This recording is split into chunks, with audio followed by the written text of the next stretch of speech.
نحمده ونصلي على رسوله الكريم أما بعد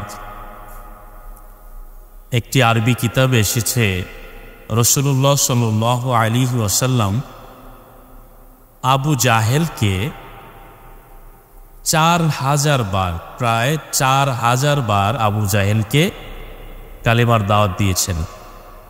তো আমরা এই কথাটা থেকে এই জিনিসটা অনুধাবন করতে পারি একজন মানুষ আরেকজন মানুষকে দ্বীনে আনার জন্য কত বেশি একাগ্রতা এবং ব্যস্ততা তার ছিল উম্মতের জন্য, যে নিজের একেবারে ঘনিষ্ঠ শত্রু, একেবারে কাছের শত্রু, একেবারে জলযন্ত্র যে শত্রু, তাকেও তিনি দ্বীনের দাওয়াত প্রায় 4000 বার দিয়েছেন।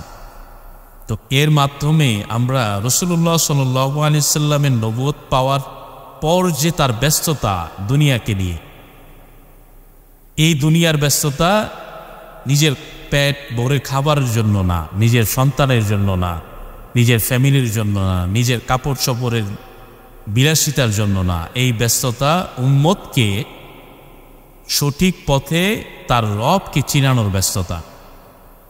তো এর মাধ্যমে এত ব্যস্ত থাকার পরেও রাসূলুল্লাহ সাল্লাল্লাহু আলাইহি ওয়াসাল্লাম তার নামাজ, তার যাবতীয় রবের ইবাদতের যে কার্যক্রম, সেটা কোনোভাবেই তিনি মিস হতে দেন নাই। তো আমার যে ভাই, যে যুবক, আজকে আমরা দোহাই দেই যে আমি অনেক বেশি ব্যস্ত, I am so much busy, আমি অনেক বেশি ব্যস্ত, আমার পড়াশোনা, আমার ডিউটি, আমার ক্লাস, আমার পরীক্ষা, আমি এত কিছু করে আমি কখন নামাজ পড়ব।